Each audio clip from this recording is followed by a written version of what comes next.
नमस्कार, India news Haryana पर आपका स्वागत है। मैं हूं आपके साथ हेमंत कुमार और चलिए रुक करते हैं फटाफट खबरों का। कोरोना वैक्सीन का बेसब्री से इंतजार किया जा रहा है। इसी बीच प्रधानमंत्री मोदी पुणे, अहमदाबाद और हैदराबाद में वैक्सीन सेंटर के दौरे पर हैं। इस दौरान पीएम मोदी वहां पर विकसित किए जा रहे कोविड-19 के टीके से जुड़े कार्यों का जायजा ले रहे हैं। जायडस रिसर्च सेंटर का जायजा लेने के लिए पीएम मोदी अहमदाबाद पहुंचे। यहां से प्रधानमंत्री चांगोदर औद्योगिक केंद्र गए। पीएम ने कोविड वैक्सीन सेंटर का जायजा लिया। अहमदाबाद के बाद पीएम मोदी हैदराबाद पहुंचे। यहां पर भारत बायोटेक की वैक्सीन की प्रोग्रेस पर भी प्रधानमंत्री मोदी ने जानकारी ली है।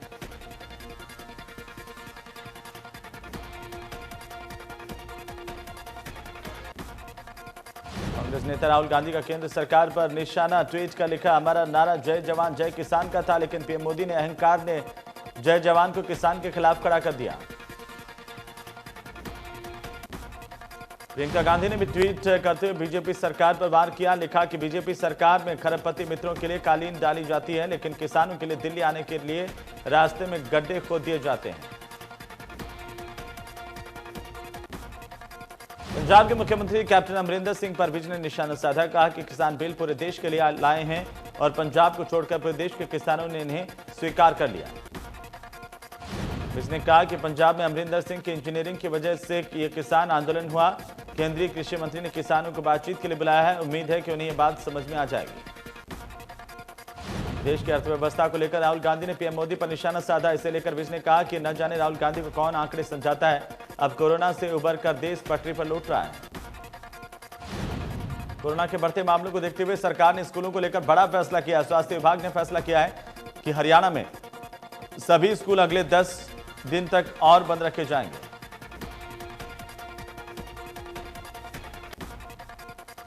किसान आंदोलन को लेकर जेजेपी के नेता दिग्विजय चौटाला ने केंद्र सरकार से आग्रह किया, कहा कि केंद्र सरकार किसानों से बात करे, उनके भ्रम और शंकाओं को दूर करे। दिग्विजय चौटाला ने कहा कि ठंड और कोरोना के चलते मुलाकात में देरी ना हो। मुलाकात को 3 दिसंबर के बजाय आज ही किया जाए। इतने दिन किसानों को रोककर ना रखा जाए।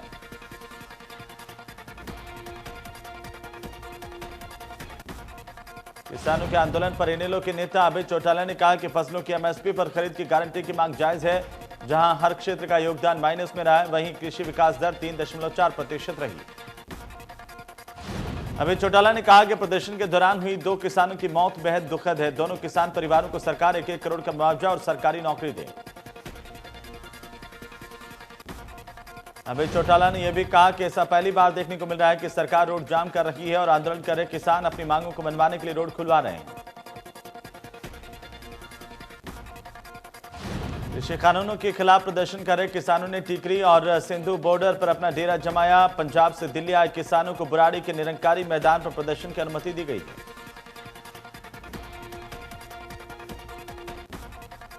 किसानों के प्रदर्शन को देखते हुए दिल्ली की अलग अलग जगहों से लेकर लोग लंगर लेकर के भी आए, ताकि किसानों को किसी तरह की कोई कमी ना आए।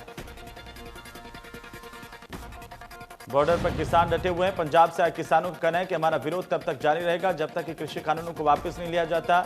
हम यहां पर लंबी लड़ाई के लिए जुटे हैं। किसानों का कहना है कि हम यहां लंबी लड़ाई के लिए जुटे हैं, हम पीछे हटने वाले नहीं हैं। हम 6 महीने का राशन लेकर आए हैं, हमारा आंदोलन जारी रहेगा। दिल्ली के टिकारी बॉर्डर पर भी प्रदर्शनकारी पहुंचे। इसे देखते हुए वहां पर सुरक्षा व्यवस्था बढ़ा दी गई है। मौके पर भारी पुलिस बल की तैनाती की गई है।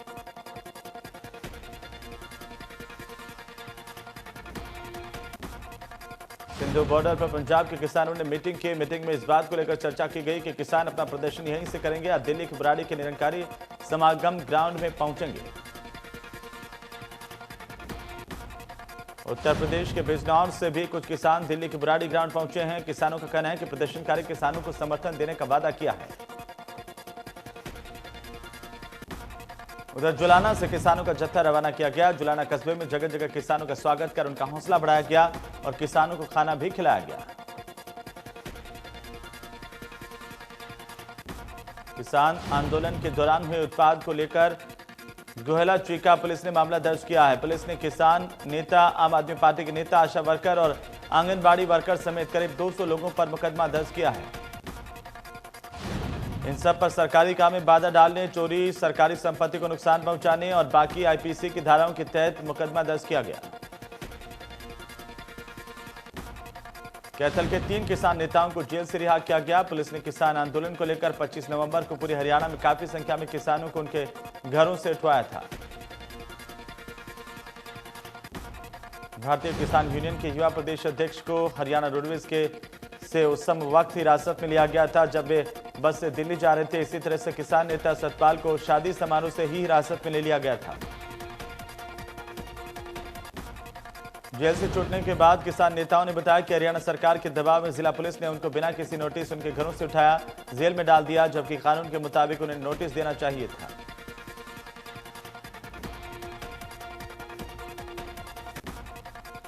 करनाल के सदर थाने में किसान नेता गुरनाम सिंह चढ़ोनी समेत कई किसानों पर केस दर्ज किए गए। अलग अलग धाराओं के तहत 2 केस दर्ज किए गए हैं।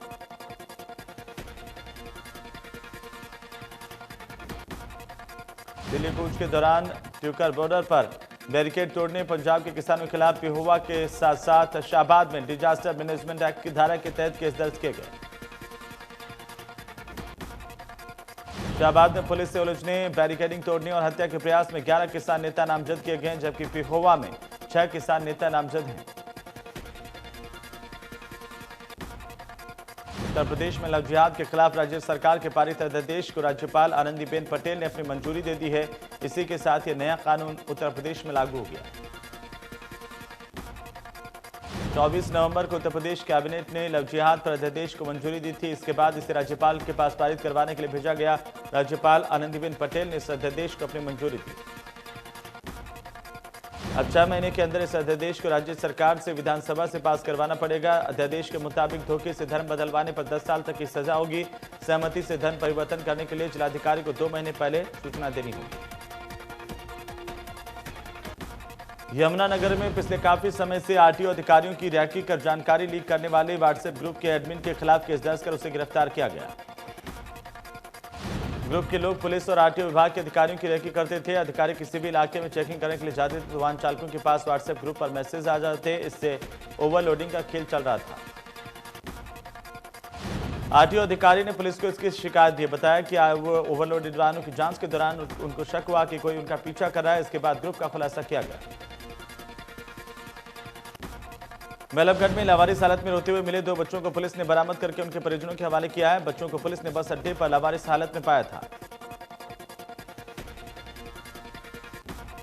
पुलिस चौकी इंचार्ज की माने तो ये दोनों बच्चे गुरुग्राम से फरीदाबाद गलती से पहुंच गए और बाद में इनको घर जाने का रास्ता नहीं मिला। इसके बाद पुलिस ने इनसे पूछताछ की, परिजनों से संपर्क किया गया। यमुनानगर की ट्रैफिक डीएसपी और महिला थाने की एसएचओ एक बार फिर से सिंघम अवतार में नजर आई। इस बार महिलाओं को ट्रैफिक नियमों को लेकर जागरूक करने के लिए विशेष ड्राइव चलाई गई। विशेष ड्राइव के दौरान 100 चालान काटे गए। बाद ये चालान बिना हेलमेट पहने दोपहिया वाहन चालकों के काटे गए और साथ ही फीमेल स्टूडेंट्स के काटे गए। शहर के भगत सिंह चौक मॉडल टाउन में कार्रवाई की गई है। डीएसपी ने कहा कि चालान काटने का मकसद है जो भी लोग सड़क पर निकले वे सुरक्षित रहें। ट्रैफिक नियम सबके लिए बराबर है। आगे भी अभियान जारी रहेगा।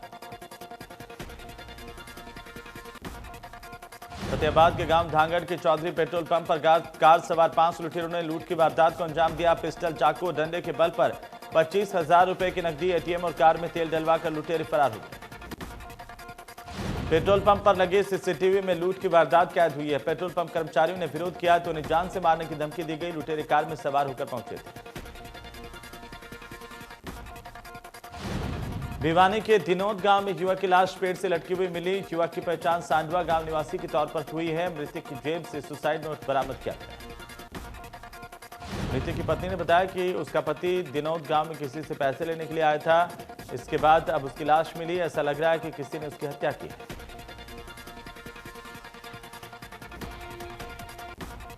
उत्तर प्रदेश के गौतम बुद्ध नगर में भीषण हादसे में 4 लोगों की मौत हुई है जबकि एक अन्य शख्स घायल हुआ। यमुना एक्सप्रेसवे पर इनोवा कार रोडवेज बस में पीछे से घुस गई। इस हादसे में इनोवा सवार 4 लोगों की मौत हुई है। हादसे में इनोवा बुरी तरह से क्षतिग्रस्त हुई। पुलिस को इनोवा को बस के नीचे से निकालने में काफी मशक्कत करनी पड़ी। हरियाणा के मुख्य सचिव विजय वर्धन की अध्यक्षता में प्रधानमंत्री जन विकास कार्यक्रम के लिए गठित राज्य स्तरीय समिति की बैठक संपन्न हो गई। बैठक में पुस्तकालयों में पाठन सामग्री को लेकर चर्चा हुई। बैठक के दौरान विजय वर्धन ने अधिकारियों को निर्देशित किया कि जिला और ब्लॉक स्तर के पुस्तकालयों में पठन सामग्री का चुनाव ध्यानपूर्वक किया जाना चाहिए। साथ ही पुस्तकालयों के समय बढ़ाने की मांग को लेकर के भी चर्चा की गई। पंचकुला में चाकू से हमला कर एक युवक को मौत के घाट उतार दिया गया। युवकों में हुए आपसी झगड़े के बाद एक युवक ने दूसरे युवक पर चाकू से हमला किया। आरोपी युवक ने 2 युवकों पर हमला किया। इसमें से एक की मौत हो गई जबकि दूसरा घायल हो गया। घायल युवक को इलाज के लिए अस्पताल में ले जाया गया, जहां से उसे चंडीगढ़ रेफर किया गया। भिवानी में प्लॉट को लेकर के 2 पक्षों में आपस में विवाद हुआ। देखते ही देखते विवाद खूनी संघर्ष में तब्दील हो गया। इसमें एक व्यक्ति की मौत हुई है, 10 से 12 अन्य लोग घायल भी हुए हैं। ये पूरा मामला फ्रेंड्स कॉलोनी की गली नंबर 11 का, जहां पर एक प्लॉट पर कब्जे को लेकर विवाद हुआ और उसने खूनी संघर्ष का रूप ले लिया। दोनों पक्षों के दर्जनों लोगों ने एक दूसरे पर जमकर पत्थरबाजी की। करीब 10-15 मिनट हुई इस पत्थरबाजी में दोनों पक्षों के करीब 10 से 12 लोग घायल हुए हैं। इन सभी को उपचार के लिए चौधरी बंसीलाल अस्पताल में भर्ती करवाया गया। पलवल में पुलिस की स्पेशल डिटेक्टिव सियाल ने 5000 के इनामी और अदालत से भगोड़ा करार आरोपी को शहर थाना इलाके से गिरफ्तार किया। गिरफ्तार भगोड़ा आरोपी दुष्कर्म और जान से मारने की धमकी देने के आरोप में पिछले 14 साल से फरार चल रहा था। पुलिस ने आरोपी की गिरफ्तारी कर अब आगे की कार्रवाई शुरू कर दी। हिसार में 29 नवंबर को होने वाली मुख्यमंत्री की अभिवादन रैली में कोरोना के चलते कई बदलाव किए गए। रैली में आने वाले लोगों की संख्या सिर्फ 200 निर्धारित की गई। डिप्टी स्पीकर रणबीर गंगवा ने बताया कि ये रैली हर जिले और उपमंडल स्तर पर ऑनलाइन दिखाई जाएगी। ऐसी 11 जगह हिसार में निर्धारित की गई है, जहां पर बीजेपी के वरिष्ठ नेता समर्थकों के साथ डिजिटल रैली से जुड़ेंगे। नूह के पिपरौली गांव में घरेलू विवाद के चलते जन्म देने वाली मां ने ही अपनी 4 बेटियों के गला रेत कर जान ले ली। मौके पर ही बच्चों की मौत हो गई। महिला ने खुद भी गला रेत कर जान देने की कोशिश की। फिलहाल महिला का अस्पताल में इलाज चल रहा है। टोहाना में हरियाणा पंजाब बॉर्डर पर गाड़ियों को तोड़ने समेत सरकारी संपत्ति को नुकसान पहुंचाने पर ड्यूटी मजिस्ट्रेट की शिकायत पर पुलिस ने अज्ञात किसान आंदोलनकारियों के खिलाफ मुकदमा दर्ज किया है। डीएसपी ने बताया कि टोहाना की सीमा में सैकड़ों की संख्या में किसान अपने वाहनों समेत आ गए थे, जिन्हें सीमा पर रोक दिया गया, लेकिन शरारती तत्वों ने सरकारी संपत्ति को नुकसान पहुंचाया।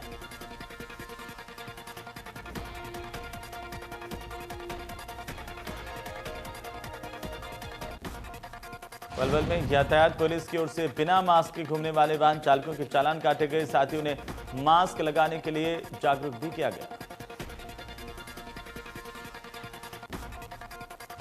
गांव खरोदा में शादी के दौरान हुई फायरिंग में 5 मासूम बच्चे बंदूक के छर्रे लगने से घायल हुए हैं। सभी की हालत नाजुक देखते हुए इन्हें अस्पताल में दाखिल किया गया। सभी घायलों की हालत खतरे से अब बाहर बताई जा रही है। पुलिस ने अज्ञात आरोपी के खिलाफ मुकदमा दर्ज किया है, जांच जारी है। विधायक नयनपाल रावत ने अपने भतीजे का मात्र 1 रुपए में रिश्ता कर दहेज प्रथा के खिलाफ समाज के लिए एक मिसाल पेश की है।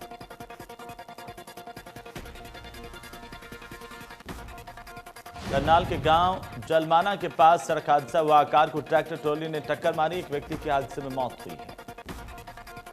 मृतक की पत्नी और 2 बच्चे घायल हुए हैं। तीनों की हालत गंभीर है। पुलिस ने केस दर्ज कर जांच शुरू कर दी है।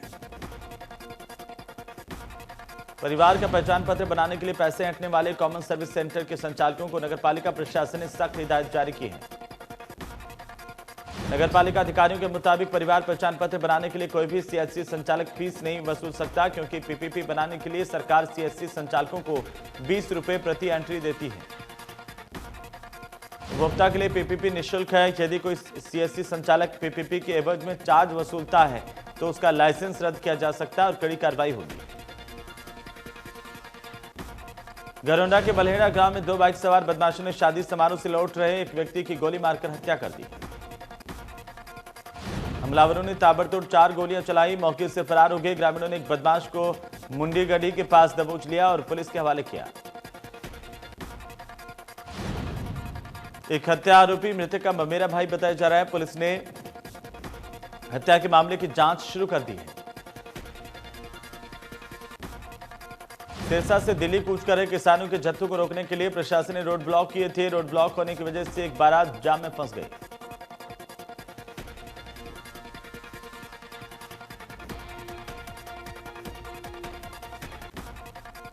नारनौंद में 4 किसान नेताओं को रिहा किया गया। 24 तारीख की सुबह को 4 किसान नेताओं को पुलिस ने गिरफ्तार किया था। बॉलीवुड एक्ट्रेस कंगना रनौत के पाली हिल स्थित दफ्तर को तोड़े जाने संबंधित मामले पर बॉम्बे हाईकोर्ट के फैसले के मुताबिक कंगना के दफ्तर में हुए नुकसान का मूल्यांकन किया जाएगा। कोर्ट ने साफ कहा कि कंगना के दफ्तर में तोड़फोड़ में हुए नुकसान के बयान का वो समर्थन नहीं करता। कोर्ट ने माना कि ये सभी चीजें कंगना को धमकाने के मकसद से की गई और बीएमसी की मंशा ठीक नहीं थी।